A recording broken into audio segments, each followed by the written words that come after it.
CrimeCon is a draw here in the city of Indianapolis for people both local and outside of Indiana. One of the other big draws to CrimeCon, podcasts. Actually, participants are able to watch videos about crimes that made national headlines. CrimeCon runs throughout the weekend here in Indianapolis, and it's open to everyone.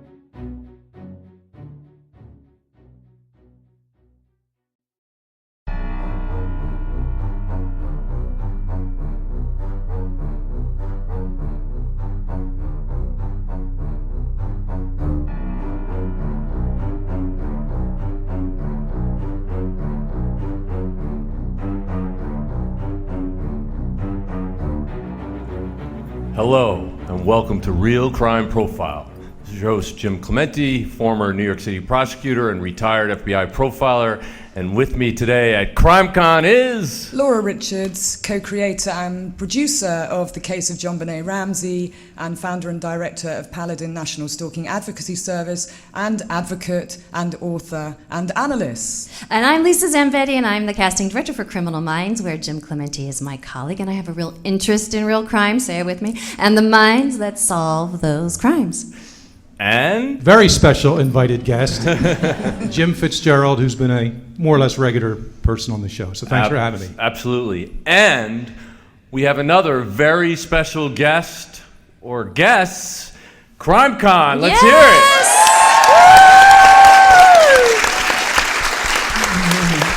Wow, thank you. Thank you. It's so great that everybody's here. We're so happy to be able to be doing this podcast with a live audience from CrimeCon 17. We're so thankful that everybody came here, and we're so grateful for all the support that we've gotten, because you know what it means? It means that you guys love the fact that we are a victim-centric podcast. Absolutely. We talk about crime, but we do it from the victim's perspective. We give them back their voice. Thank you so much. So this applause is for you. Yes. So if you've been listening recently, you know that we've been covering the case that's commonly called the West Memphis Three. And to us, of course, those three are Chris Byers, Stevie Branch, and Michael Moore, who were three 8-year-old boys who were tragically and senselessly murdered in 1993. But today, we're going to hit pause on talking about that case, but we are going to talk about a topic that came up while Jim and Laura were profiling the case last episode, and that is the subject of children who are abducted and killed, because they know a lot about this. And I think you've asked me what are the most heartbreaking cases they've ever worked on, and I would guess that those cases are the most heartbreaking. So with that, I'm going to throw it over to Jim and Laura. Well, I will agree that those are the most heartbreaking cases that I've worked in my career. The hardest thing in the world is to have to inform parents or family members that their child has been abducted and killed, and it's not something anybody would want to do. But it's also really important to be supportive and compassionate to them, so that's where the humanity comes in. And despite the fact that many parents' lives were devastated by the deaths of their children, I was amazed at how many strong, amazing, dedicated people then became advocates for other children that they didn't know, protecting them. Things like the Amber Alert, for example, is an amazing tool to help save kids. And if it weren't for Amber's parents, it would never have become law. So I have to sort of tip my hat and give thanks to the people who suffered tremendously, but were able to still find a way to kind of move forward and do something positive with the rest of their lives to save other kids. How about you, Laura? Well, I think a question that I get asked a lot, and some of you may have seen that recently I gave an interview on CNN talking about the case of Madeleine McCann. Do you remember this case? So 10 years ago, it was the anniversary, it was in Portugal, and I was asked the question right at the end of the interview, do I still think she's alive? And people do ask, what are the statistics on children being recovered and found alive? So I just wanted to sort of let you know that what the stats tell us and why it's so important to have the Amber Alerts, because there are critical windows of time, and you're probably familiar with that. You probably get Amber Alerts on your iPhones too. But 44% of the children that go missing are believed to be abducted, are murdered and killed within the first hour. So that window of time is vital. That's where law enforcement, raising the alarm and making sure that the good practice that was developed at the FBI is promulgated. And then you have 73% of children are killed within the first 3 hours, and then 99% of children within the first 24. So you can really see when we think about the West Memphis 3 case, the 3 little boys, the alarm wasn't really raised till the next day in terms of searching. With Madeleine McCann, that's exactly what happened too. Actually, it wasn't until 10 o'clock the next morning that they put the roadblocks up looking for vehicles and asking questions, and Interpol did not put out the full alert until 5 days later. But what we do know is 1% of cases, we find them alive. And you might like to cast your mind back to, I was in Yosemite literally a couple of days ago training the rangers and police officers there, and I was thinking about cases. Whenever I go out and deliver training, I think about that locality and what happened. And you might think Yosemite is a place of natural beauty, which it is, right? And you don't want to think that crime happens there. But I cast my mind back to a case that actually started, I remember watching it as a mini-series, and it was called I Know My First Name is Stephen. Do you remember this case? Stephen Stainer, abducted at the age of 7 by someone called Kenneth Parnell. And he raised the alarm. He managed to escape because he had abducted another little boy called Timmy. And he had basically managed to get to a place of safety. Kenneth Parnell worked at Yosemite National Park as a bookkeeper. The short story was that then Stephen, trying to adapt 7 years later into his family life, I always ask questions about what happens to those children thereon after. And sadly, he died tragically in a motorcycle accident some 9 years later. But the case was back in the news. You might remember this, Jim. Mm-hmm. And I remember there was something that happened with his brother. Do you remember Carey Stainer, who was acting out sexually at the age of 11 and peeping on girls and women? And he ended up at Yosemite again, working at Cedars Lodge, and he abducted and killed 3 women. And then went on to stalk another female called Joey Armstrong. And most of the rangers and law enforcement I was talking to there hadn't heard of that case. It was some time ago. But his behaviour, what I'm trying to do is also just connect some of the dots for you around stalking and predatory behaviour, and that much of it, we know stalking is a gateway offence. He was peeping on lots of people, women in particular, in his family, and also other women that he didn't know about. But that was a 1% of cases, Stephen being found, that, very rare thing that happens. And you'll probably remember Elizabeth Smart in Utah. Can you remember other cases, Jim, with the 1% of cases where... Well, the Ben Ownby, Sean Hornbeck case in St. Louis, where... J.C. Dugard as well. These are cases where people had basically lost hope. They just didn't think that they were ever going to get their child back, and yet they were alive. Obviously, there's a Cincinnati case where 3 girls were abducted and held and tortured, but because one of the girls was brave enough to fight her way out of there, she was able to rescue not only the 2 other girls, but also the daughter of one of those girls. So 4 girls were rescued that day. And again, they were basically thought of as dead and gone, but they weren't. They were alive, and today they're thriving again. And of that 1%, how many of those are escaped or are found by law enforcement? Like, what's the... Well, what it is that statistics of the children who were abducted and killed, 44% are killed in the first hour, 73 in the first 3 hours, and 99% in the first 24 hours. So the 1% talks about the ones that are killed after one day.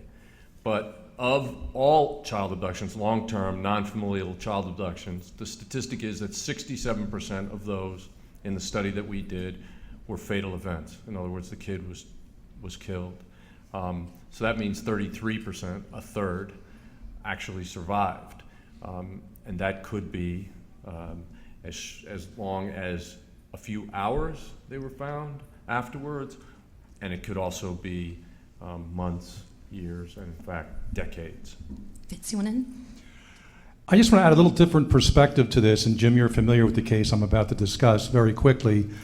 We had a woman come to the FBI in the early 90s thinking that her father was a serial killer, and she had memories from her childhood, among other things, of a little blonde-haired boy in her basement that her father put into a hole.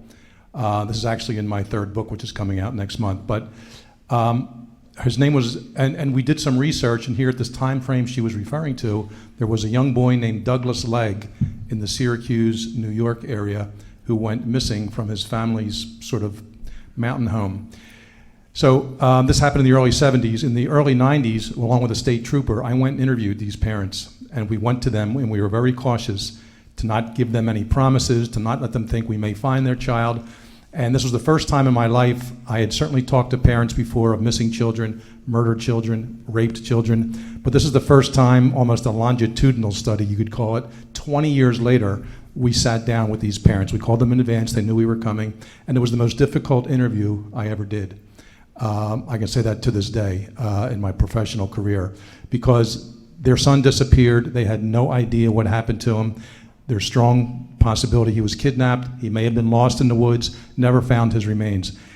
As difficult as it may be to have lost a child, any of you folks in here are parents or certainly have loved ones, can you imagine never even knowing where that child wound up? And of course, we would have to almost tell them that there may be this guy from the Syracuse area that may have abused their child, put him in a hole, et cetera, et cetera. So we kept some of those graphic parts away. But they were so desperate after a while that they were hiring psychics, and the people were charging them top dollar to find out where their son may be, but it never came about. So that chapter is in my upcoming book, and you will read a little bit more about that. Well, what the BAU did when I was in the unit was we decided that we would study, because we're part of the National Center for the Analysis of Violent Crime, we would study all child abductions reported in the United States for a 10-year period, so that we could then use that information to develop the child abduction response plan and the child abduction rapid deployment teams, which is what we did.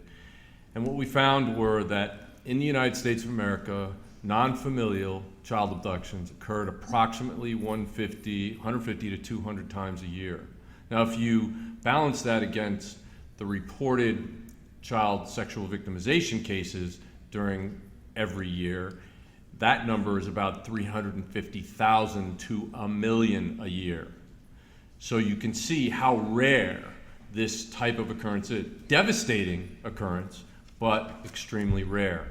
So what we did was then we went to look at the relationships between the offenders and the victims. And what we found was there was a direct correlation between the age of the victim and the relationship between the victim and the offender.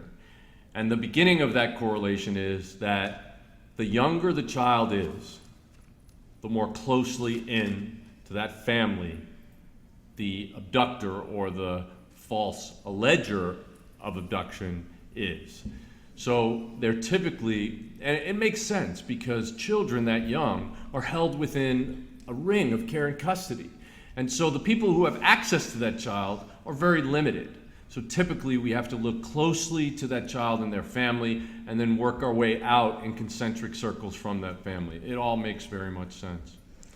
What we found is in a study in 1998, there were 652 children killed in the United States that year, 50 under the age of 5. 56% were killed by their parents, 4% by other relatives. That's 60% by family, number 27% by friends and acquaintances. So you can see why we really want to focus in on that small circle around the family, especially when they're very young. And you can look at cases like John Benet Ramsey, for example, and statistically, we know where that case would fall. We also, Laura and I, did the case of, and we did an investigation, and forensically and behaviorally, it also fell within a close ring around that family. So those are important statistics that we learned from our research. We also looked at the fact that the National Center for Missing and Exploited Children reports over 800,000 missing kids a year. 800,000, when what we found is 150 to 200. Well, why is that? Because they're looking for funding and they use every single missing kid report, and what you get is kids who stayed a little late at their friend's house, kids who got lost, kids who were, lying and going to the mall when they're not supposed to be there. But these things, the vast majority, 799,000 of those turn out to be not child abductions. So you have to understand that there are some people that, kind of inflate those numbers, but the facts are, in the United States of America, around 160 kids, every year are abducted by a non-family member. And so basically, of those numbers, about 67% are fatalities. So just to give a UK context to that, I work across both the US and the UK, but some of you may have watched a lot of UK true crime too, and you might want to think about contextualizing that, of what Jim has said, in the cases of Tia Sharp, who you may recall was apparently and allegedly abducted from her home address. This was in 2012. She was 12 years old, although no one had seen her. But her stepfather was very keen to make media and public appearances talking about Tia. And I was asked to listen to some of those interviews that he put himself forward for. And again, he was talking on the interview about her in the past tense, that she had walked off to go and buy some shoes, but nobody could place her. And actually, as the case unfolded, it turned out that she had been wrapped up in carpet, and she'd been killed and placed in the loft. Only the first crime scene search hadn't gone up into the loft space. But he was a very interesting individual. His name was Stuart Hazel, who put himself up for interview. He was the stepfather, and interestingly, he had had a relationship with the mother and the grandmother, I believe, to target Tia, who was in the house, and a number of sexual abuse images were found that he was abusing her prior to killing her. And then some of the other cases that we've had that have been high profile, baby Peter Connolly, who was a 7-month-old baby, who I can see some of you nodding. Again, he was abused consistently and repeatedly. He actually had 50 injuries on him. But it was his stepfather who had... it wasn't a fatal blow, but had punched him so hard in his face that he had swallowed his teeth, his baby teeth. When you review these cases or when you're involved in them, the reality of how they're sort of shown on Hollywood or crime, CSI, to the reality, is, I know you really appreciate that, is quite different. But it turned out to be, again, the stepfather, Stephen Barker, who had again engaged in a relationship with the mother, I believe, to access the child. So you can probably start to see a link with domestic abuse, domestic violence again here, and you do tend to see child abuse and domestic abuse co-occurring in the same household. And you might want to cast your mind back. It's just been dramatised, actually, to the Shannon Matthews case. Do you remember seeing this? It was actually a very good docu-series, but she went missing. She was 9 years of age on the 19th of February 2008. And as events unfolded, it turned out to be her mother and her stepfather who had... It was a false abduction, were keeping her held in the uncle's home address, and they wanted the publicity to try and get money. It was a financial motive. It was a terrible case in many senses. It was the largest sort of missing person inquiry that we had, following on from a number of other cases, like Sarah Payne, you might recall, another young girl who went missing. And it ended up being a stranger-related case. But all the resources of law enforcement that went into trying to find Shannon, and all along it was her stepfather and her mother who had played a key role in orchestrating this false abduction. What are the other motivations that parents have for killing their children? That's such a huge question, but in this case it was for publicity. But what are...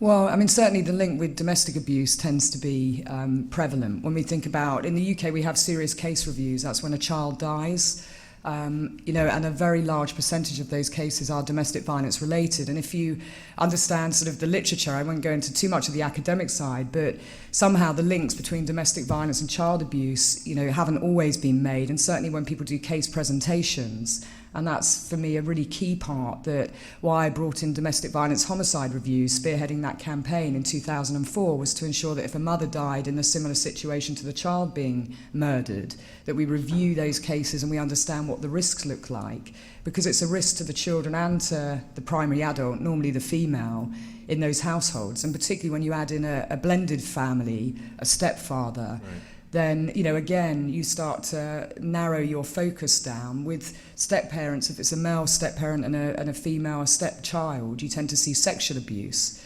And if it's a male stepchild and a male stepfather, you tend to see quite serious physical and psychological abuse. Right, and so the main motives for false allegations of child abduction turned out to be greed, because a non-biological father figure who's in the family does not want to be supporting this child who is not his own. Access, because the child takes up so much of the mother's time that person feels, well, I'm just going to get the kid out of the equation in order to get more direct access to the mother, and frustration and anger and rage. And so sometimes it's because there's long-term domestic abuse. Sometimes it's because of alcohol or drug use. Sometimes it's just because of increased stressors in that person's life. They act out against the child.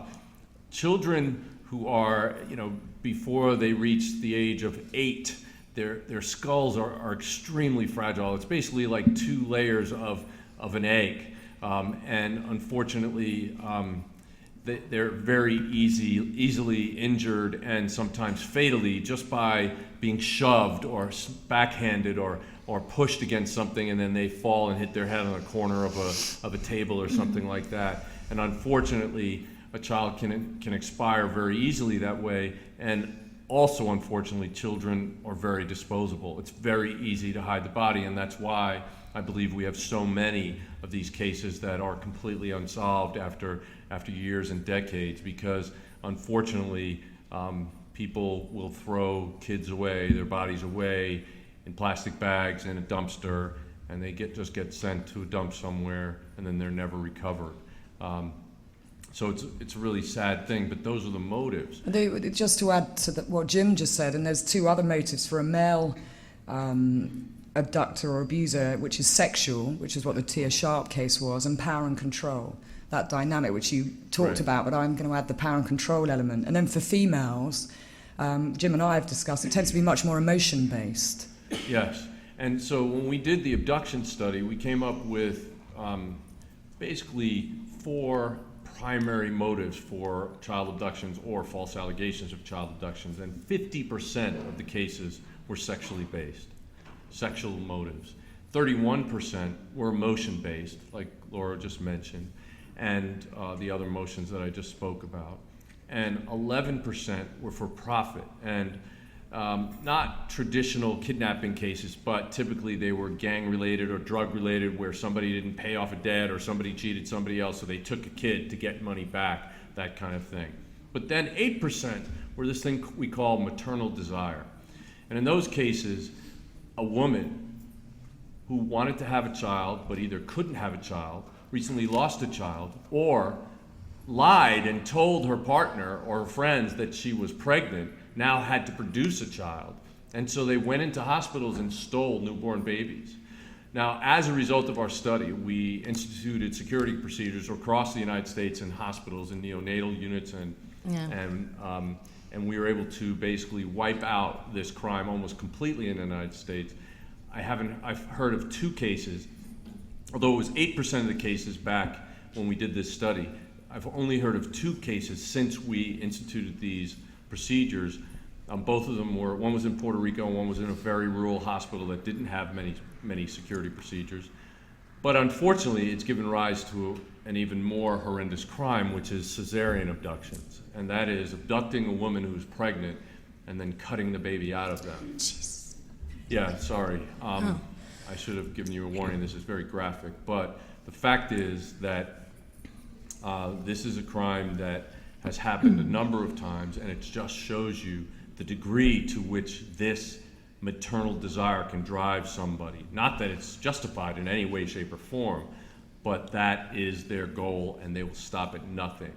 So one of the things that we suggested as a result of this study and the increased security procedures at hospitals is do not put up the balloons in front of your house saying newborn here, it's a boy or anything like that, because these people who are desperate to get access to a child. I gave birth in New York City, and my children were in a neonatal unit, and there are signs all over the hospital saying, do not leave your baby alone for a second. And it was a very high security place, and still they were very much on guard about it.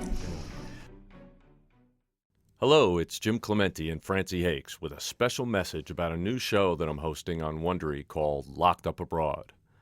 In each episode, people tell their harrowing stories of being convicted of crimes and jailed in foreign lands, or kidnapped and held hostage in war-torn countries.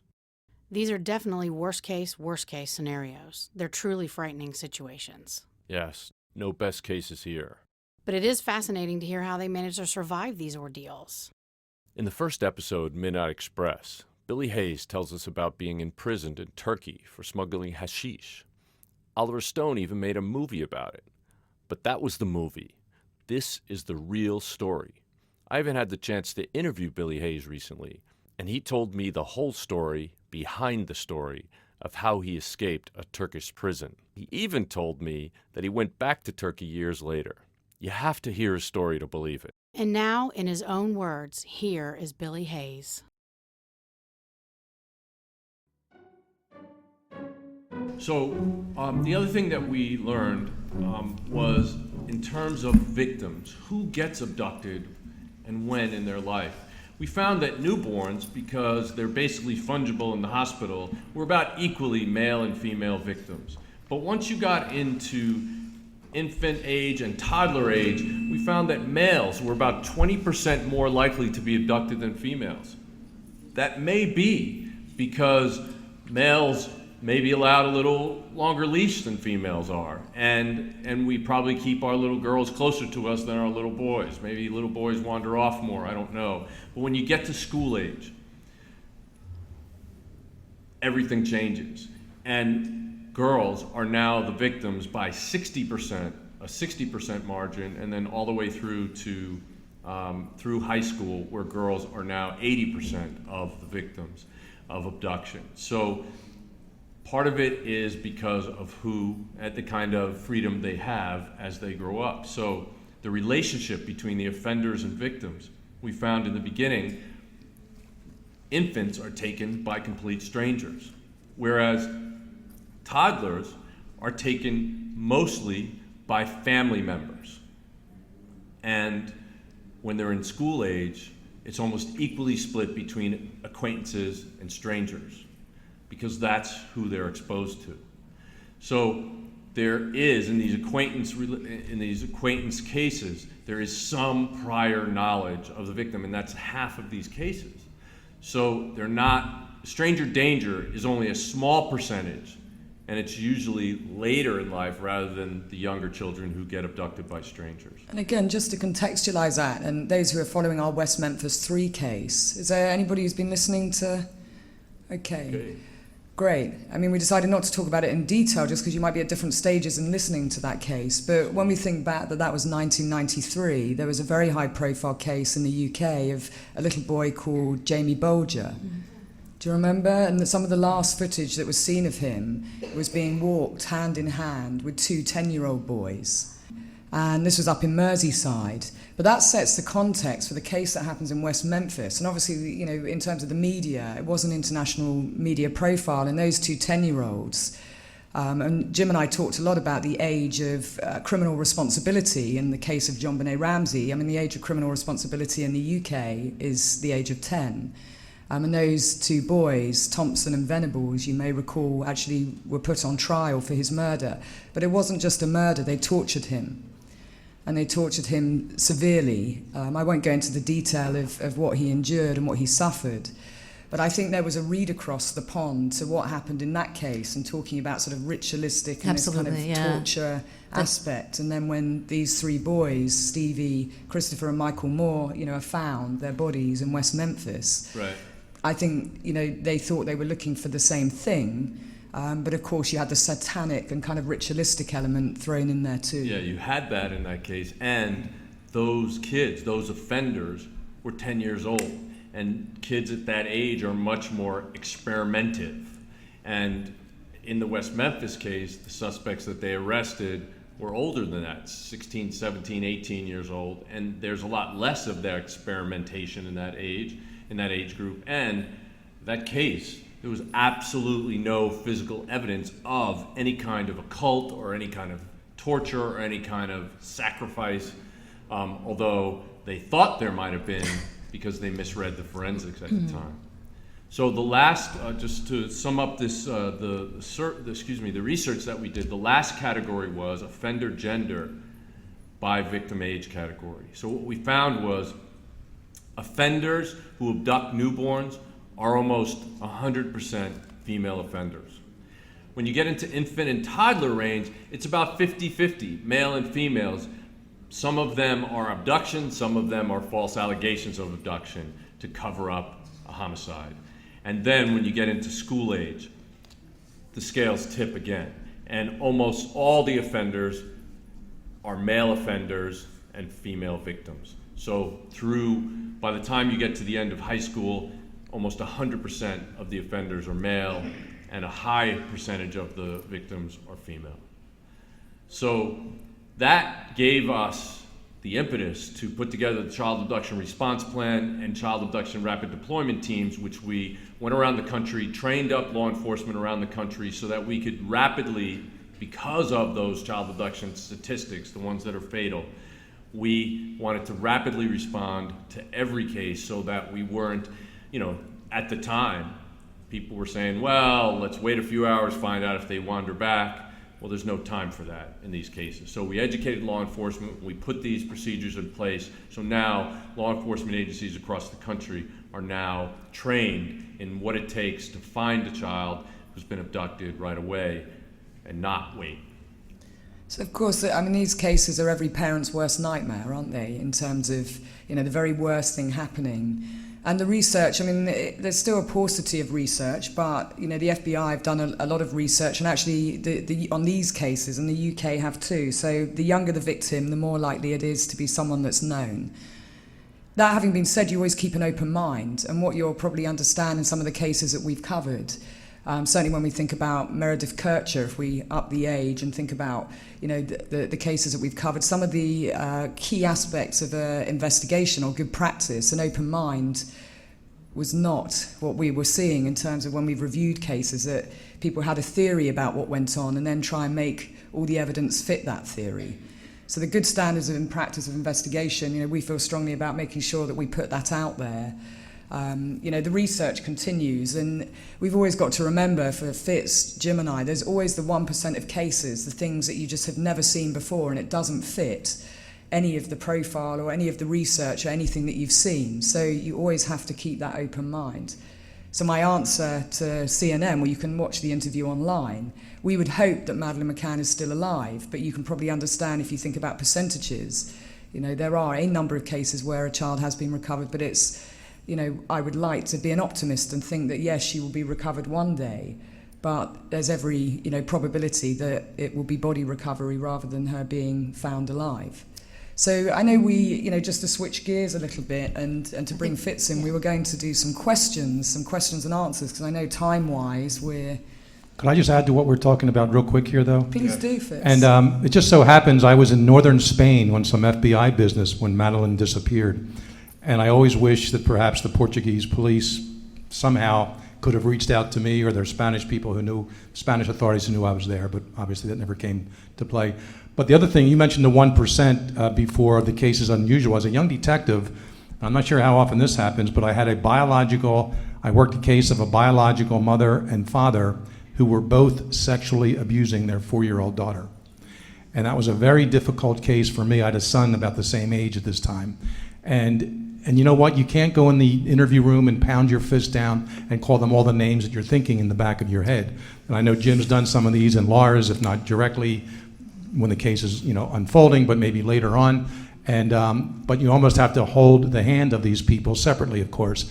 And they wound up both talking about each other, and they both admitted to sexually abusing their daughter. And as far as I know, they never got her back. So that would probably fit maybe close to the 1 percentile of the more unusual type cases where both parents, both biological, are involved in sexually abusing a child. Now, is that case in your book, Fitz? Or It's not? in my second book, yes. It's in the second book. And people can find your book on... Amazon, Barnes & Noble, all those places. And what's the title? A Journey to the Center of the Mind. Some of you have read it. We've talked about it. And hopefully they'll be available tomorrow. You can order them out at the stand. It's been a little bit of a mix-up. There you go. Should we turn to questions? Yeah. Yeah, so Okay. why don't we have you No. ask questions? Wait, we have... Oh, I'm Hold sorry. on. Rewind that. Sorry. So we put out the call for questions on our Facebook page, and we have some, and actually I think you can respond to this too. So remember a few weeks ago there was another crime podcast that mentioned us and mentioned that no crime has ever been solved by profiling, I believe, was what they said. So is this true? Has any crime ever been solved by profiling? Yeah. And how accurate is profiling? Jim, you can start. I'll let you start. Only the ones in which I was the profiler. Oh, I don't know about that. Are we talking TV profilers or real-life profilers? I have no fucking Well, idea what they meant. This but podcast that is admittedly administered and hosted by writers about crime, not by actual profilers, made a statement that there was absolutely no cases solved by profiling. And one of the podcasters specifically noted the DC sniper case. This profile was wrong in the DC sniper case.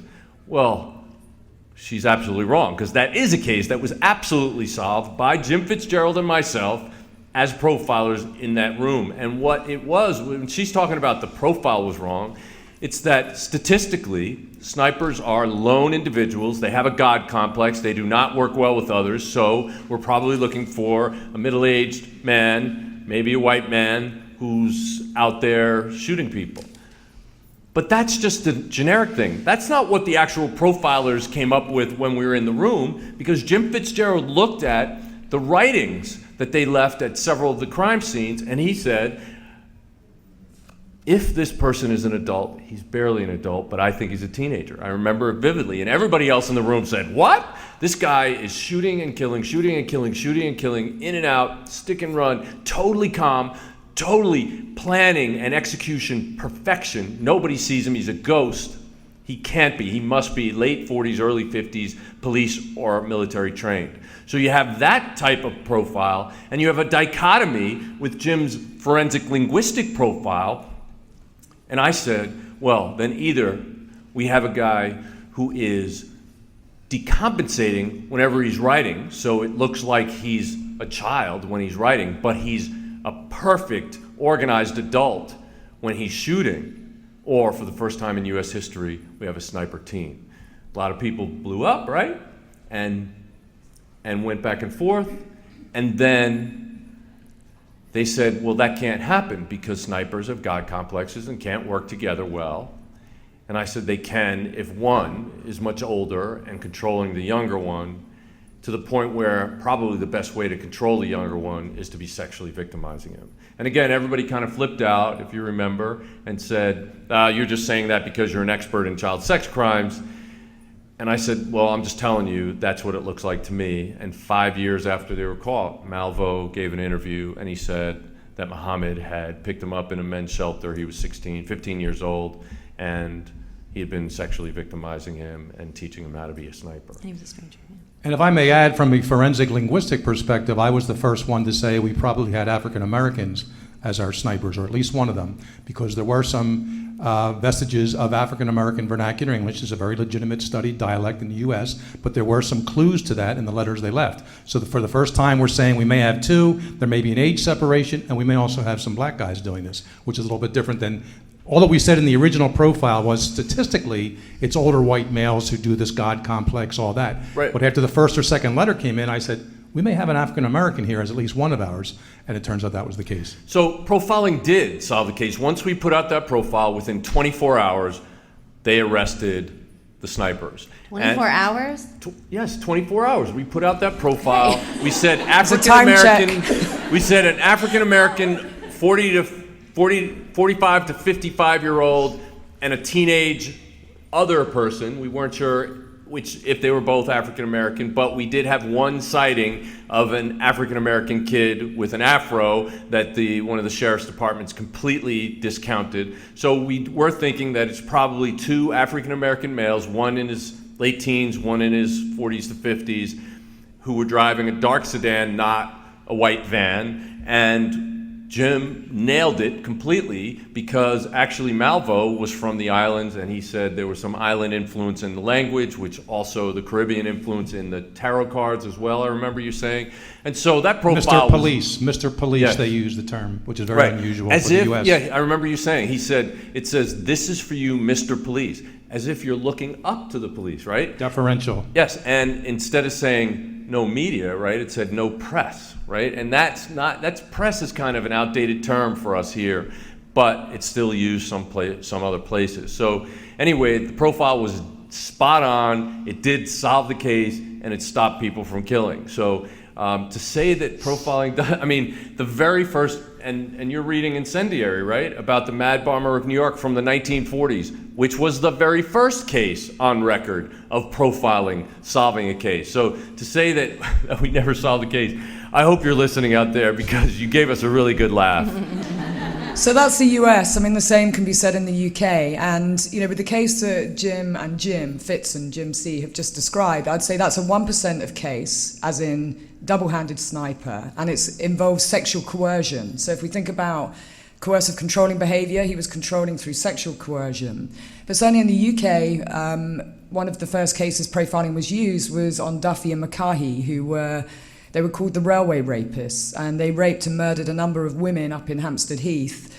And actually they were caught via profiling. It's a case that's kind of been key to my career of making the links about dangerous people, that Duffy had raped his wife at knife point up at Hampstead Heath, and a very switched on police sergeant thought that because DNA was just being used, that he should DNA John Duffy to see if he was going to rape his wife, and if that's what he does to someone who's meant to love, trust and care about the most, could he not be capable of committing violence and rape and murder to women outside the home, and the DNA matched with those crime scenes. So there have been a number of cases across my career where profiling has played an absolutely pivotal role, certainly in linking serial rapes as well. And of course, if you link the right cases, and I've worked on many of those cases, Richard Baker, who was a DJ rapist in the late 90s, raping across multiple jurisdictions, and people think that perpetrators stay within police boundaries, but they do not.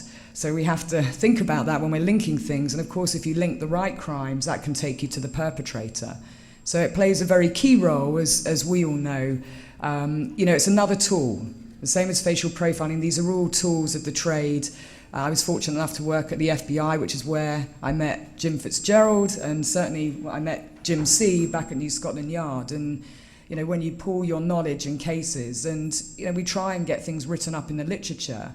But the other key challenge for us is we don't want to educate the criminals as well. So you sort of balance things that you put out there, because all the while when we talk about it in open platforms and forums, guess who are researching? People like Israel Keyes, even Corey Stainer. He was found with a serial killer book. When Israel Keyes was interviewed, and Jim, the three of us worked on a show called Killer Profile, he was asked on interview, who is it that you admire the most?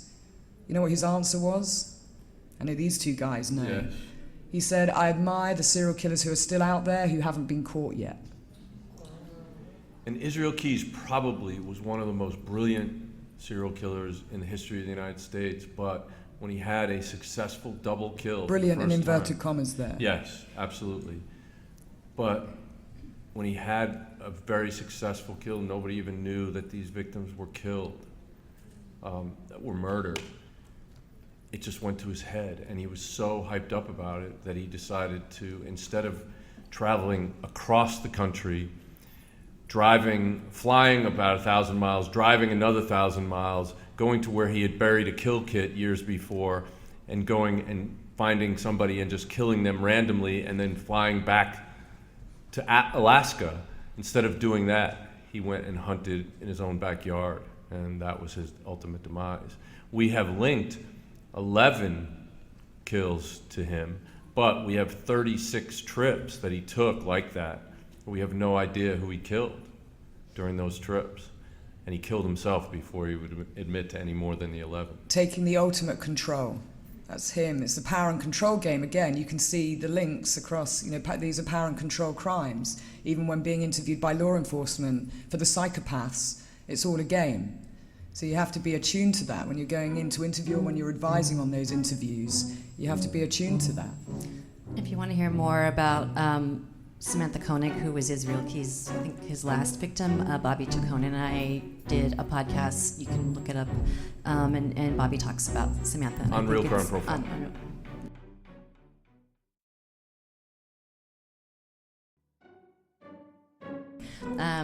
I'll do one more question, and then maybe I'll hop out real quick and ask a couple. So for all of you, do you ever regret your choice of going into profiling now that you can't unsee the things that you've seen? And do you ever wish that you could go back and choose another career path with less permanent, horrible memories? Laura, you want to start? Wow, I wasn't expecting that question. One of the things I reflected on yesterday was, when people are talking about areas in, whether it's the UK or whether it's here, and, they're saying, oh, have you ever been to, and they mention a state or a county, let's say in the UK, Chislehurst, and I'll go to say, oh, yeah, I went to a crime scene there.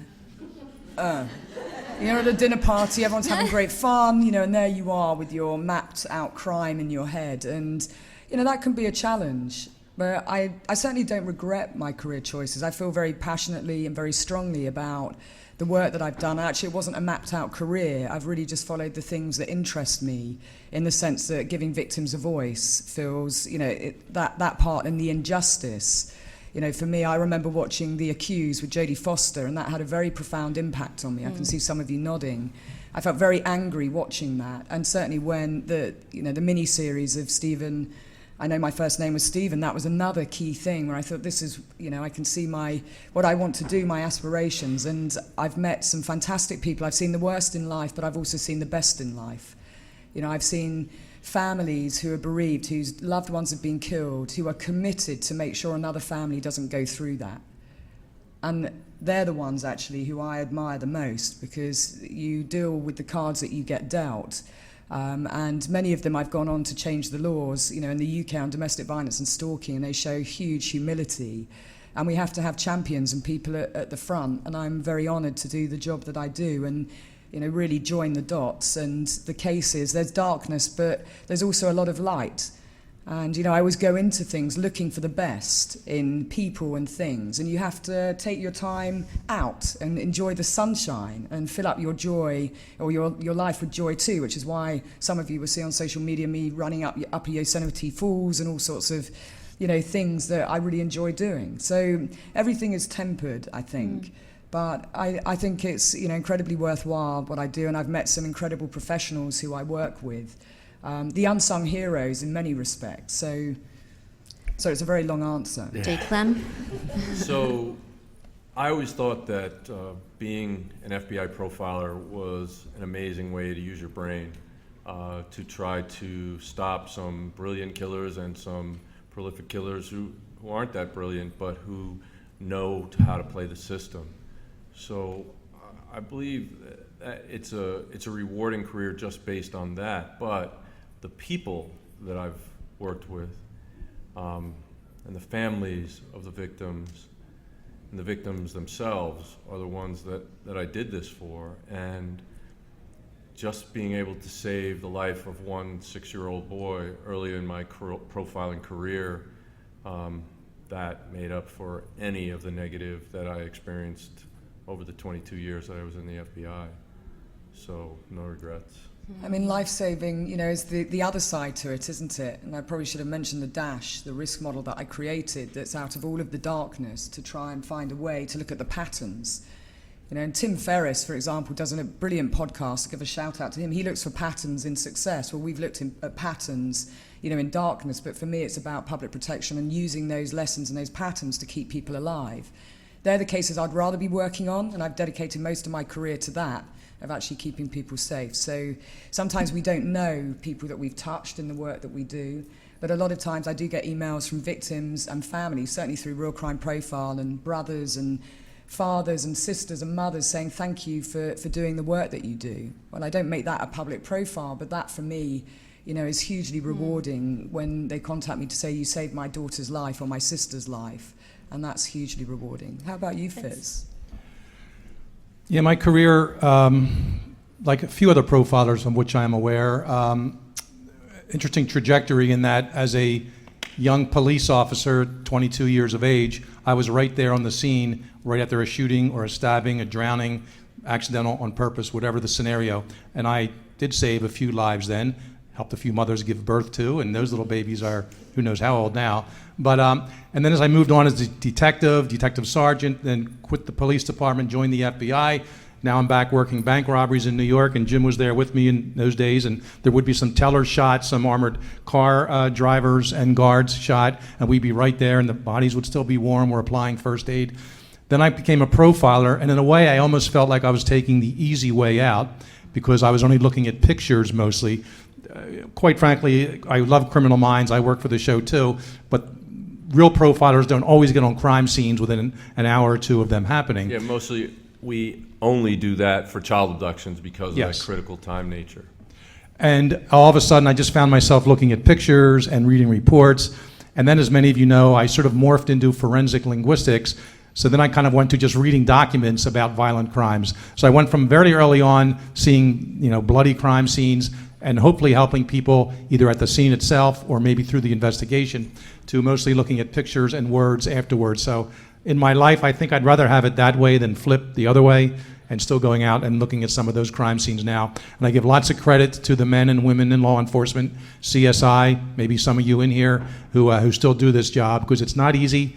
I spent the last few years writing about these things, and quite frankly, I had some nightmares that I hadn't had in a while. So it was very difficult at times. But to answer the ultimate question, I have no regrets, and I'm just glad now to take that information and impart it to folks like you in the room, certainly listening in the podcast, and when we go out and train law enforcement folks around the country and around the world. So no regrets. Well, I know I'm very grateful for all of you, and I consider it an honor to do this podcast with you, and you're my heroes. I know I say it all the time, And you're but our it's hero really too, true. Lisa. We love you, Lisa. So I know She we're kinda, hires people on Criminal Minds that make us look good, right? That's right. So I think we're at the end of our time. Nobody's kicking us out yet, so should I ask a couple Yeah. questions from the audience? And I'll grab this, and if you want to sit Any here. burning questions? Huh? Is this on? Okay. Does anybody have any questions? Okay. Going to get a workout. Sorry. here, Lisa. Yeah. Hi. What's your name? Anne. And what's your question? Maybe this is a topic for a whole new episode, but I'm just wondering, how do you empower children to recognize stranger danger and what they can do about it? Well, the thing That's a great is question. that empowering them to recognize stranger danger is simple. Strangers are people they don't know. The problem is empowering children to know that the real threat is from people they know, trust, and love. People their parents trust, people that we turn these children over to because we trust the people. And those people are harboring a sexual attraction to children, and that is the greatest danger to children. So if we can have an open dialogue with children from the very beginning, while they're in the womb, why not start then? I You remember. clearly don't haven't had stop. children, have you, Tim? And don't stop. No, you don't have to. You can be loving and supportive and so forth, but don't stop until they're grown people. That's And just all. to add to that, it's something I heard Jim say some time ago on the Katie Connick show, because it kind of sums it up. If somebody outside your family wants to spend more time with your children than you do, you should be asking questions about them, right? I can see you all nodding, just on a very basic baseline behavior. Okay. Your name? Kathy, on the original profile in the 1940s of Albert Fish, how did the man who profiled him, how was he accepted by the people when he told them, you're going to find him, he's going to be living with his mother or alone or in a double-breasted button-down suit? Well, he was wholly rejected at first. But when they did find him living with his mother in a three-piece button-down suit, they came around. So actually, it took them a long time to stop this guy. He was the most prolific bomber, I think, in U.S. history. And so they eventually realized they weren't getting anything with traditional methods, went back to him, and they started listening to him. And it did, in fact, solve the case. If you're listening out there. See? Okay. Hi, my name's Jennifer, huge fan of the show. And Thank I figured, since this is the only opportunity I'm ever going to get to ask this question of real profilers, what do you think happened to the Zodiac killer? Wow. Your professional opinion. Jim? None of us worked the case. We aren't quite that old. Even though it's still considered an open case, and we've seen the movies, read the books. My strongest connection to that case, as a dotted line connection, was when I was working the Unabomb case. There were a lot of people back in the day that were convinced the Zodiac killer, who since went silent, because he was, I think, late 60s through the mid 70s or so, and all of a sudden the Unabomber shows up in 1978 with his first bomb. They thought he was one and the same person. And I had done enough research on serial killers, serial bombers at that time. And it's a very different set of crimes or a modus operandi to go up and stab somebody multiple times, put them in bindings and tie them up, whatever, than to explode and design a bomb and mail it long distance. Two completely different types of crimes. I'm not saying it would never happen, but we just felt that was unusual. So as far as the Zodiac killer himself, it is an unsolved case. He left written communications. Despite what the movie had to say, I was told at least some of his code was never actually broken. I have a feeling he probably couldn't control himself and truly stop, so he may have actually died off or gone to prison for what other reason. Okay, maybe one more question. Well, hi, I'm Erin.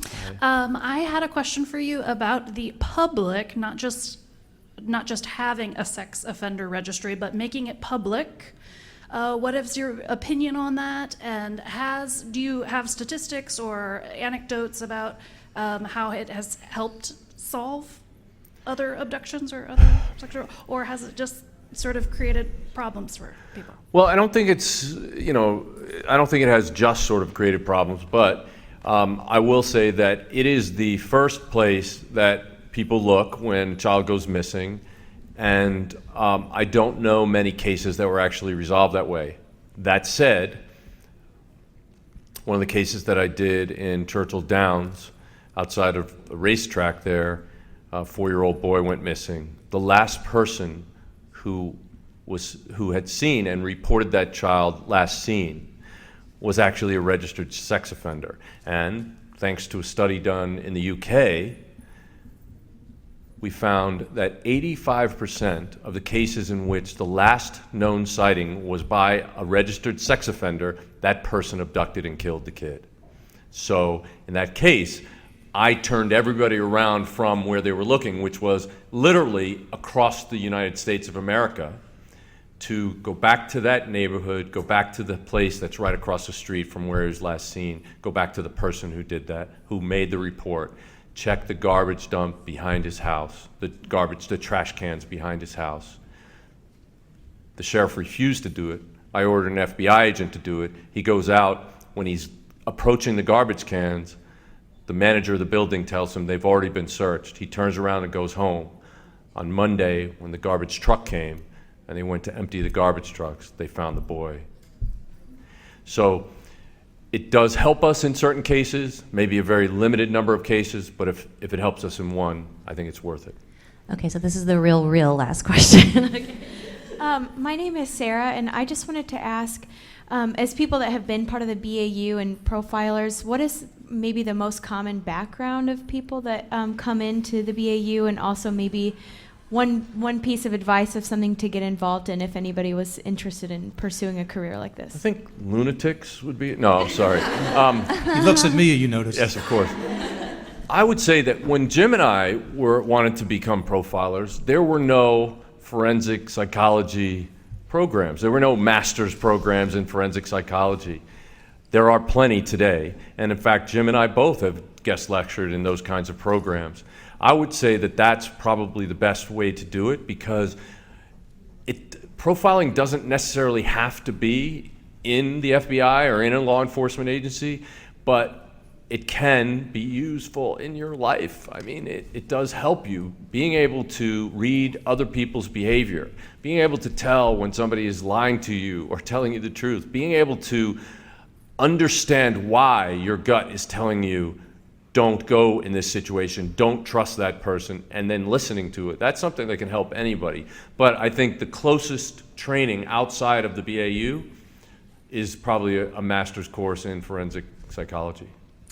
And I would add to that, I agree 100% with what Jim just said, but somehow find yourself in a profession, a caseworker of some sort, perhaps dealing with people in halfway houses, prisoners, get to know sort of the criminal mind in a complete safe way.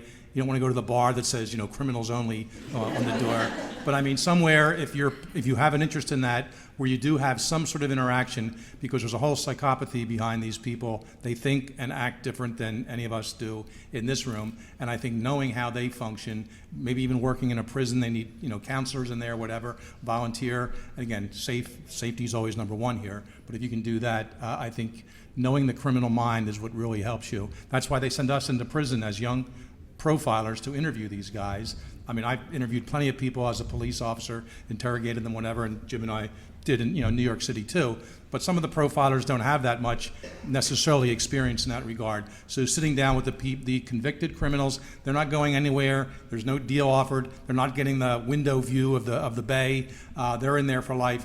You'd be surprised, though, how they want to sit and tell you about the crimes they committed. It's all they have left. And just to add to that, I mean, working in charities as well, victims' charities, when you work with victims of crime, you hear an awful lot about the perpetrator side to it. So there's different entry points, you know, the same in the UK, it's that exposure. I would definitely echo, you know, just to sum up, trust your instinct, no matter who you are, where you are and what you do. That's one of our golden rules with stalking victims. But also when I work with law enforcement and train them, I always say to professionals, always trust your instinct. Something doesn't feel right, and we always recommend Gavin de Becker's The Gift of Fear, the book. And just to say, you're all facial profilers, right? You might not think that you're a facial profiler, but you all gauge your loved ones, people around you, whether they're happy, sad, upset, something good that's happened. You know, there's a huge amount of, you may have seen the show Lie to Me with Tim Roth, but we're all amateur facial profilers. I've actually done the courses as well on facial profiling, even though I thought there was nothing in it 10 years ago. And then I worked with families bereaved, and I realized there were some commonalities. You know, there's a lot to be said for that, the micro expressions and the things that we see. So you're all facial profilers at the very least.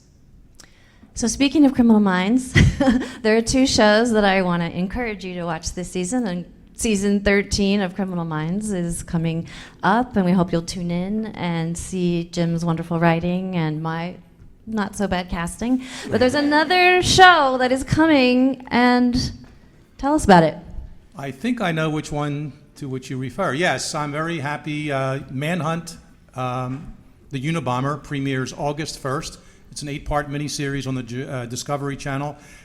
Jim and I pitched this years ago with our friend Tony Gittleson, and finally was picked up by Kevin Spacey's production company. Discovery Channel bought it. Sam Worthington, the actor, is playing me. Paul Bettany is playing the Unabomber. He's very happy about that. Yeah, he's FYI. not. Sidebar. It's like, you know, Matt Damon turned it down, but he's pretty happy with And Sam's Sam a Worthington. Brit, so I'm happy about that. Look up in the dictionary the definition of the word surreal, then sit in a soundstage and watch someone acting as you with your name, saying words you said in a realistic situation from 20 years ago. It is surreal.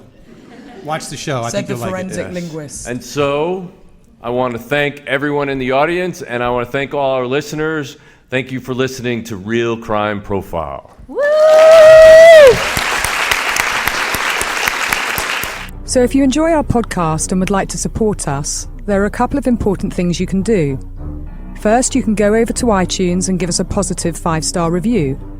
You can check out our sponsors and take advantage of the special promotions for Real Crime Profile listeners. You can go over and like our Facebook page, and you can follow us on Twitter. But most importantly, you can share our podcast with friends, family, and anyone you know would be interested in real crime and the minds that solve those crimes. So thank you for listening. Real Crime Profile is produced and edited by Paul Francis Sullivan. Sound engineered by Terrell Parham. Music composed by Simba Tsumba. Logo art by Jim Clemente. Real Crime Profile is produced by XG Productions and distributed by Wondery. For advice and support if you're experiencing stalking in the UK, you can contact Paladin National Stalking Advocacy Service on 0203 866 4107, or you can go on the website www.paladinservice.co.uk. If you're experiencing domestic violence, call the National Domestic Violence Helpline, free phone 0800 2000 247.